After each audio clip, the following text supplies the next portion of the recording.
Hello there, and welcome to Byzantium and the Crusades. My name is Nick Holmes, and this is a podcast series that looks at the Crusades from the Byzantine angle.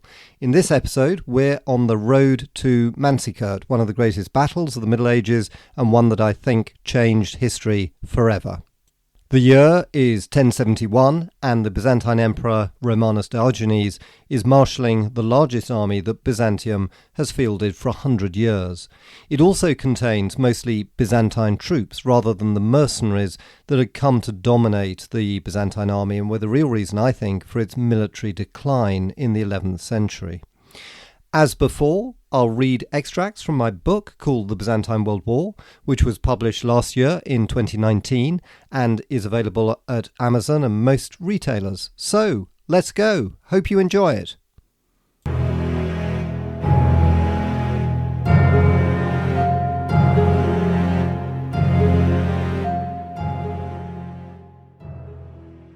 In late 1070, yet more bad news reached Constantinople.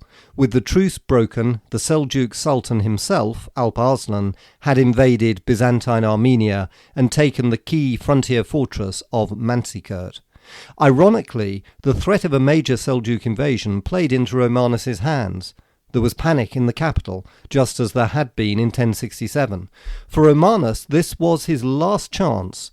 Popular support for him had dwindled as the Turkish raids continued. Relations with the Ducai had reached breaking point. Caesar John, exiled to his estates in Bithynia, was waiting like a snake in the grass to strike back.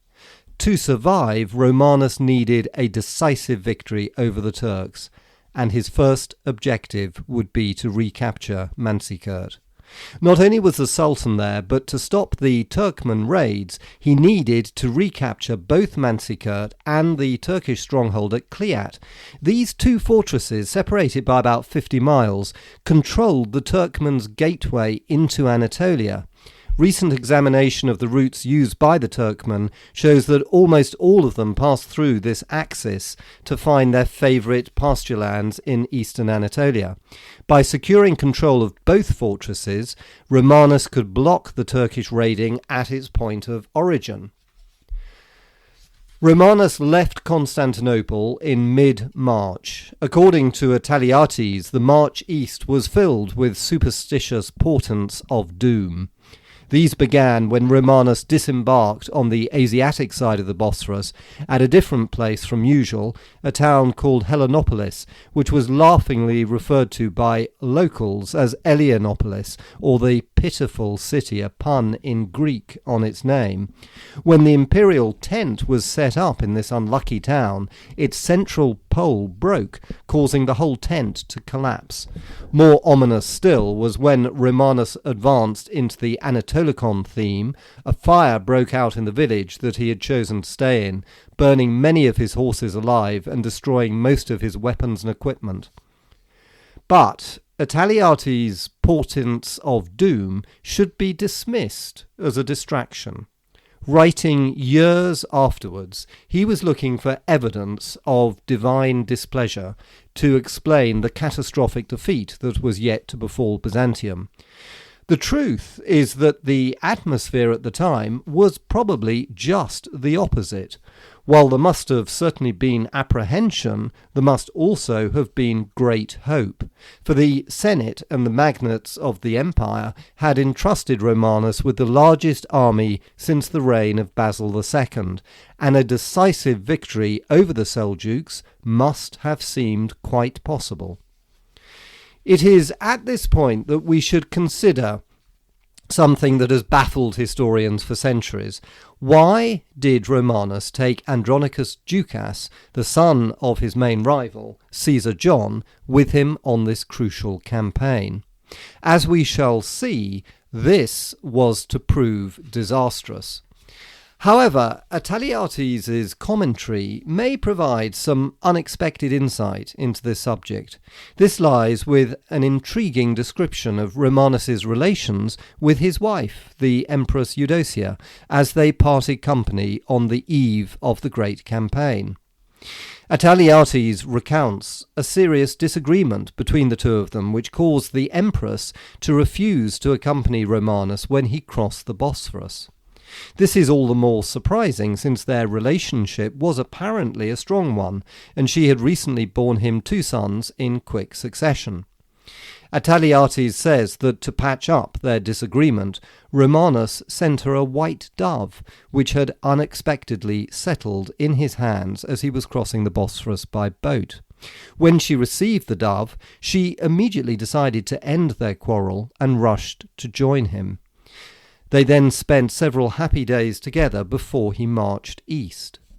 So, what was their quarrel about? Ataliates only says that their disagreement was, quote, a result of certain delicate matters which occur between married couples, end of quote. But it was more likely to have been a disagreement over politics. Not only was Eudocia in love with Romanus, but she was also a shrewd political operator herself. Their disagreement could well have been over the critical issue of Andronicus Ducas. Did Eudocia disagree with Romanus's lenient treatment of him? Did she see more clearly than Romanus the Ducas's capacity for treachery? Did she want Andronicus put under house arrest like his father, Caesar John? Was she angry that her advice was ignored? We will never know the answers to these questions, but, as will become clear in the unfolding events of the Manzikert campaign, the empress may have been more far-sighted than her husband. Romanus set off from Constantinople, gathering troops as he went. He crossed the Sangarius River over the Zompos Bridge, well known in medieval times but nothing of which survives today. Although he dismissed some of the local troops as not good enough, he still gathered a large army as he went east. In Cappadocia, Romanus was back in his home country. He frequently left the army to visit his estates in the area and stayed at a fortress that he had constructed. He crossed the Halys River and advanced to Caesarea, which had been so savagely attacked in 1067. While Romanus's army mainly consisted of his new eastern regiments, there were still some mercenaries, including Pechenegs and Oguz Turks from the Balkans, and Franks, Normans, and Germans. The unreliability of these troops was shown yet again when a group of Germans was found pillaging the countryside outside Caesarea. Romanus was particularly angry with them, not least since they were apparently part of his own bodyguard. Deeply affronted by the emperor's punishments, they marched en masse to his tent to protest their case. In a scene reminiscent of the rebellion of the Norman knight Crispin, Romanus had to call up his regular Byzantine troops to force them to obey his orders. The Germans were dismissed and probably sent to garrison a different part of the empire. From Caesarea, Romanus marched to Sebastia. There they came upon the corpses of Manuel Comnenus' soldiers who had been killed by Abazgan the previous year, which not surprisingly filled the Byzantine troops with apprehension. However, Romanus encouraged them to be confident that victory could still be theirs, and there were good reasons for this, since, unknown to most in his army, Romanus was cleverly tricking Alp Arslan into believing that the Byzantines were not marching to attack Armenia, but were in search of peace. To see how this happened, we now need to cross over to the Turkish side of events. The historical records are particularly thin when it comes to Alp Arslan's capture of Manzikert. Indeed, even the exact date is not known, but it was probably in late 1070. Quite why the Byzantine garrison surrendered so quickly when Manzikert was able to defeat Alp Arslan's predecessor, Tughril, in 1055 is a mystery. Perhaps they felt that they had no hope of survival against Alp Arslan's main army, especially given that Romanus was at this time nearly 1,000 miles away in Constantinople. Or perhaps they were simply bribed. Following the fall of Manzikert, Alp Arslan moved along the Byzantine frontier to the next Byzantine stronghold, the well-fortified city of Edessa. It was there, according to the Arab sources, although the Byzantine ones are silent about this, that Romanus sent an envoy to him, proposing a renewal of the previous year's truce, including the swap of Manzikert for Hierapolis. Although Romanus was looking for a decisive victory over the Turks, his peace offer was a clever tactical move, since at the time he would have still been in Caesarea, a long way from Manzikert, and he wanted to delay Alp Arslan for as long as possible to get his army to Armenia before the Sultan. According to the Arab sources, a truce of some sort was concluded, resulting in Alp Arslan abandoning the siege of Edessa and not attacking Hierapolis. Instead, he left the Byzantine frontier and advanced straight to Aleppo, the main Fatimid city in northern Syria, to lay siege to this redoubtable stronghold as a prelude to his conquest of the whole of Fatimid Syria. Romanus's ruse of a peace offer seems to have worked very well. At Aleppo, again according to Arab sources but not Byzantine ones, Alp Arslan received yet another proposal from Romanus, this time from one of his generals called Leo Diabatinus, who demanded that he stop the Turkmen from raiding Byzantium as part of the truce. It is hinted that this demand contained a threat to attack Armenia if he didn't agree. In reality, Romanus's peace offer was working rather well. It was buying him time to get his army to Manzikert, and the closer he got, the harder he could bargain. But it was at this point that the mist finally lifted from Alp Arslan's eyes, and he realised he was being tricked.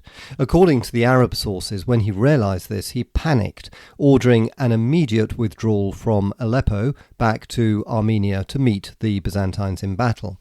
Indeed, his retreat was so precipitous that he only took his Mamluk guard of 4,000 men with him, leaving the local levies behind, and when he crossed the Euphrates, apparently many of his men and horses were drowned in the crossing. Why was Alp Arslan so alarmed? His panic suggests something more than simple irritation that he'd let himself be tricked by Romanus. A more likely reason is that he knew Ebazgan was now in Romanus's pay. The combination of a Seljuk pretender like Ebazgan and a strong Byzantine army was deeply worrying. The Turkmen were untrustworthy at best and could easily be persuaded to switch their allegiance to Ebazgan. He had to get to Armenia before Romanus. The scene was now set for a decisive showdown between him and Romanus. One of the most important battles of the Middle Ages was about to be fought. While Alp Arslan was retreating from Aleppo, Romanus reached Theodosiopolis, the largest Byzantine fortress on the edge of Armenia. With massive walls and a deep moat, it was a bastion against the Seljuk raiders from the east who had devastated the region. There, reinforcements arrived.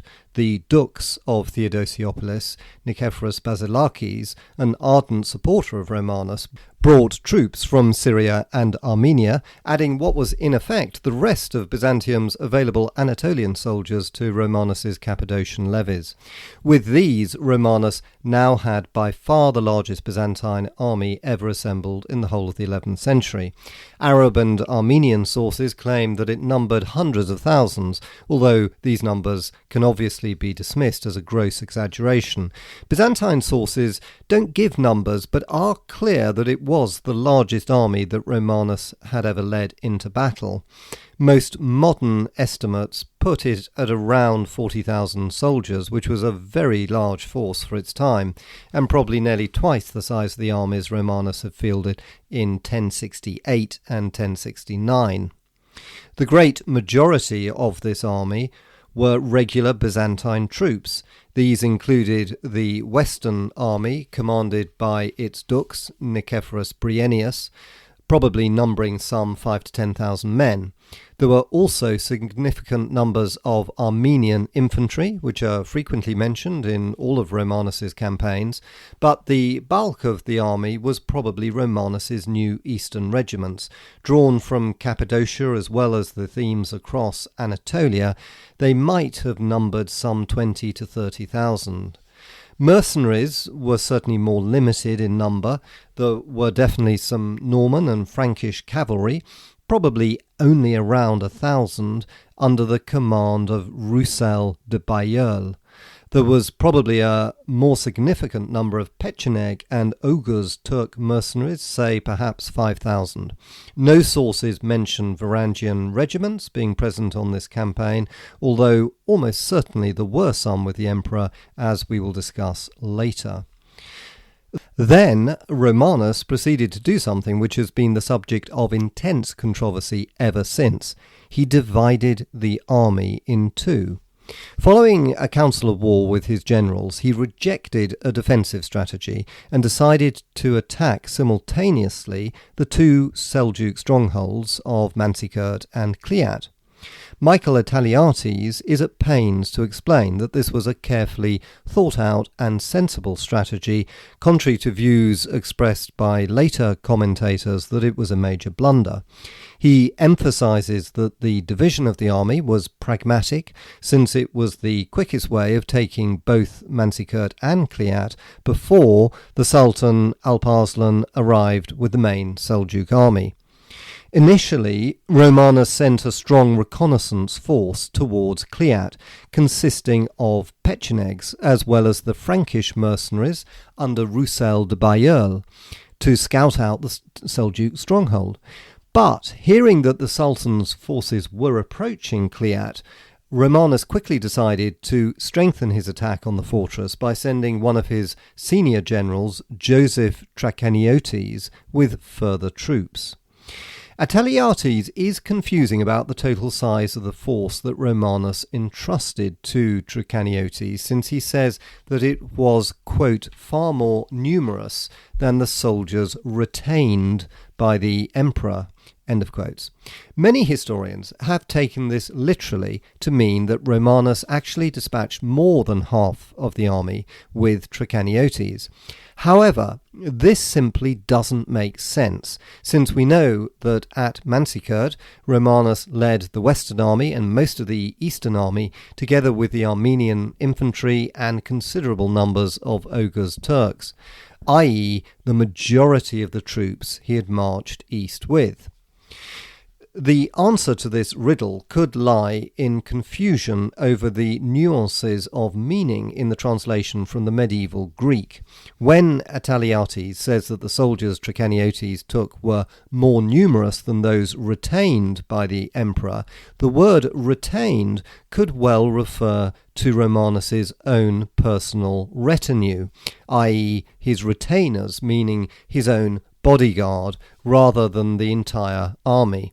This is supported by further comments Attaliates makes to the effect that Romanus's own bodyguard were seldom used in battle and were therefore available for this special expedition. Indeed, it seems quite likely that what Romanus did was to give Trachaniothes the Varangian Guard, who would have been a key part of his personal retinue, since Attaliates mentions, quote, a sizable body of infantry, end of quote, that joined Trachaniothes, and it is well known that the Varangians always fought on foot in traditional Viking style. It is also relevant that the Varangians are not mentioned by any source as being present at the Battle of Manzikert, suggesting that they had been sent somewhere else, with Kliat the only likely destination.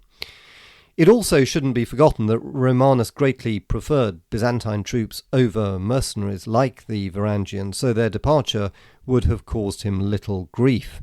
Therefore, it seems very likely that Trachaniothes' force included the Varangians, the Normans, and the Pechenegs, and some Byzantine troops in a force that was probably some 5,000 to 10,000 strong, but certainly much smaller than half the army.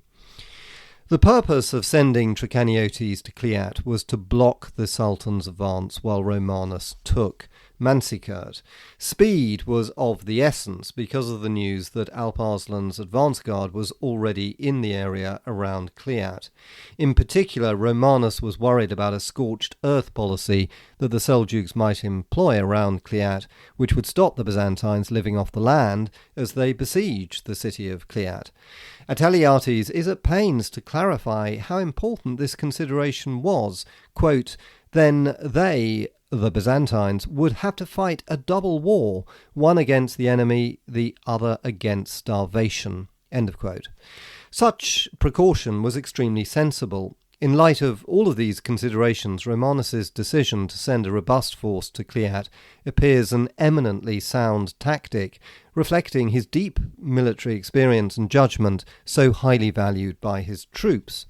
However, the one crucial thing he misjudged was the capacity of the Ducai for treachery, as will soon become apparent. Romanus then advanced on Manzikert itself. His advance was conducted with textbook precision. Before leaving Theodosiopolis, he ordered the army to find provisions for the next 2 months, since it would be campaigning in, quote, uninhabited regions which had been utterly laid waste by the Turkmen. End of quote. When he reached Manzikert, the army built a fortified camp and palisade outside the city. Building well-defended camps was a central tenet of Byzantine military textbooks and a direct link to the discipline of the ancient Roman legions. He brought up siege engines, quote, transported on almost 1,000 wagons, end of quote, and, quote, innumerable flocks and herds of animals, end of quote, accompanied the army. The Turks in Manzikert shot arrows from the ramparts at the advancing Byzantines, while Romanus rode around the city walls protected by a shield, looking for the best place to attack. Having found a suitable section of the walls, a regiment of Armenian infantry attacked it, and after battling all day, they broke through.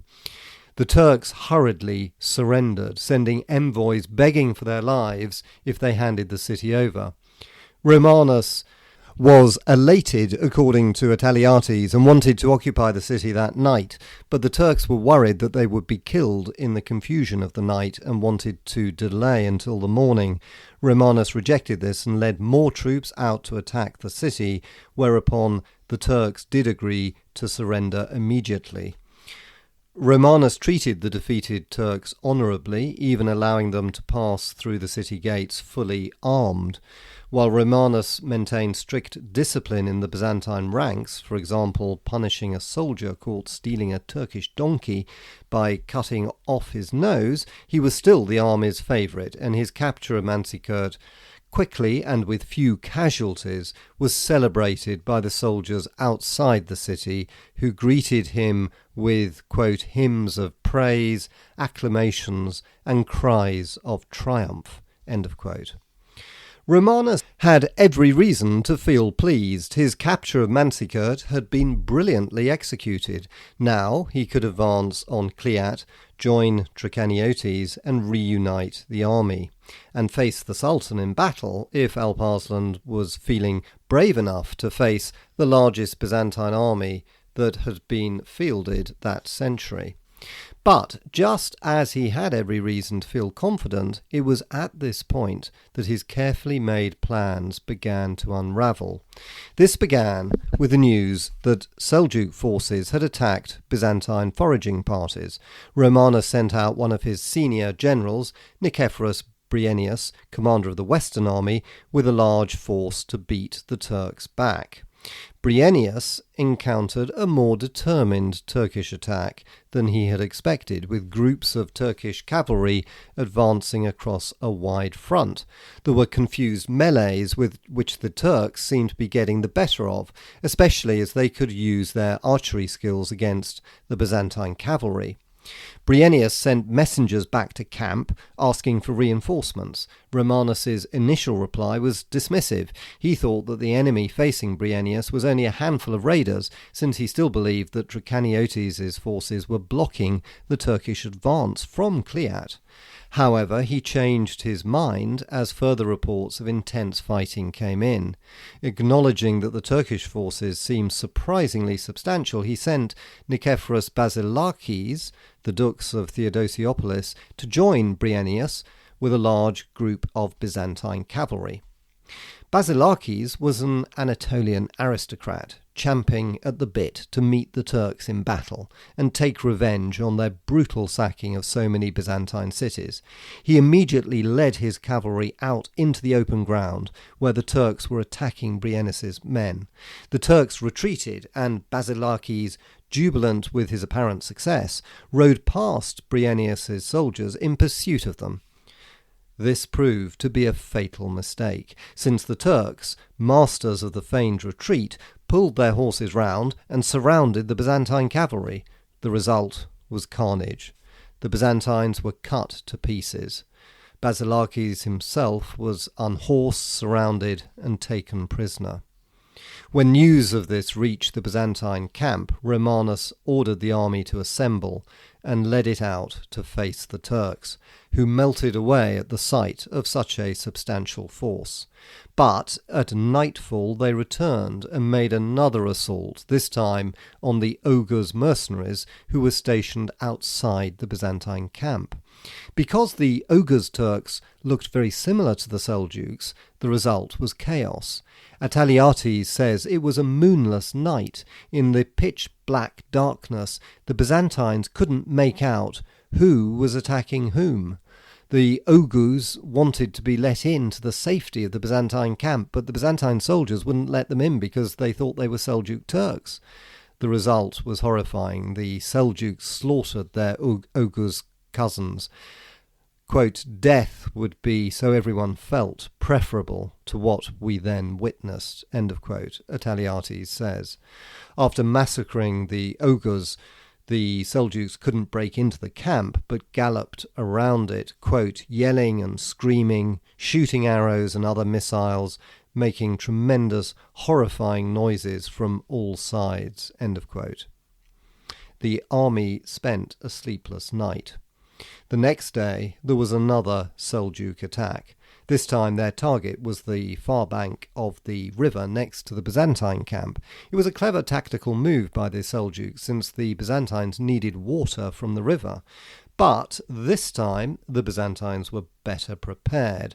Although they had lost their proficiency as mounted archers, they still had infantry archers, who showered the Turks on the riverbank with arrows, inflicting heavy casualties and driving them away. But just as this small victory was achieved, there was another setback. A group of the surviving Oghuz Turks, together possibly with some of the Pecheneg cavalry, switched sides to join the Seljuks. Michael Ataliates takes credit for persuading Romanus to demand an oath of loyalty from those who remained. As a result, the rest of the Oghuz and Pechenegs stayed with the Byzantines, loyally fighting with them in the battle that was shortly to follow. Romanus now realized that he was facing a major Seljuk force commanded by the Sultan. This was actually the opportunity he'd been looking for, a chance to win a decisive victory, and there's no doubt that he was confident he could beat the Seljuks, just as he'd defeated similar steppe nomads in the Balkans. But there was one mystery that he couldn't explain. What had happened to the troops led by Trichoniotes? Romanus sent more messengers to Trichoniotes, ordering him to return immediately and reunite with the army for a decisive strike against the Seljuks. For a whole day he waited for news that Trichoniotes was on his way back. But his messengers couldn't find Trichoniotes. He and an important part of the Byzantine army had vanished into thin air. What had in fact happened was that Trichoniotes and his Varangians, together with the Frankish and Norman mercenaries and the Pechenegs, had retreated back towards Melitene. The reason for this is one of the greatest mysteries of the Battle of Manzikert, but there is one very plausible explanation: treachery. Trichoniotes had almost certainly been persuaded to betray Romanus by the Duci. One relevant reason to believe this is that Trichoniotes was given the coveted governorship of Antioch by the Duci after Romanus's death in 1072. This was clearly a reward for something, and his desertion from Romanus before Manzikert would certainly seem to be a fitting reason. Presumably he also persuaded the Norman mercenary Roussel de Bailleul and the Pechenegs to betray Romanus as well, something that was no doubt quite easy to do with the promise of Ducas gold. This view is certainly not at odds with the sources. Taliates effectively calls him a traitor when he describes his desertion. Quote, "The coward," i.e. Trichoniotes, "took no account of his lord or even his duty," end of quote.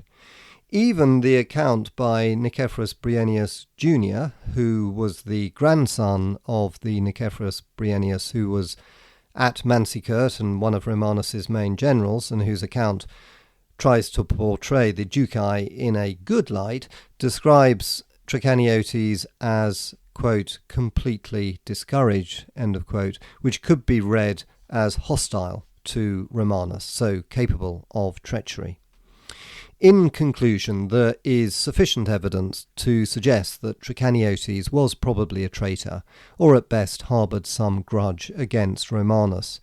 However, his desertion wasn't sufficient by itself to result in defeat.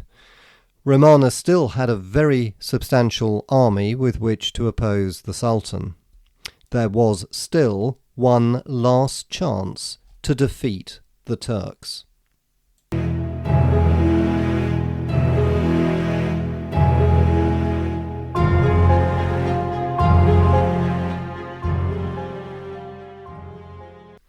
And that ends this episode. Hope you enjoyed it. If you did, it would be amazing to leave a rating. Thank you very much. In the next episode, I'll recount exactly what happened at the Battle of Manzikert.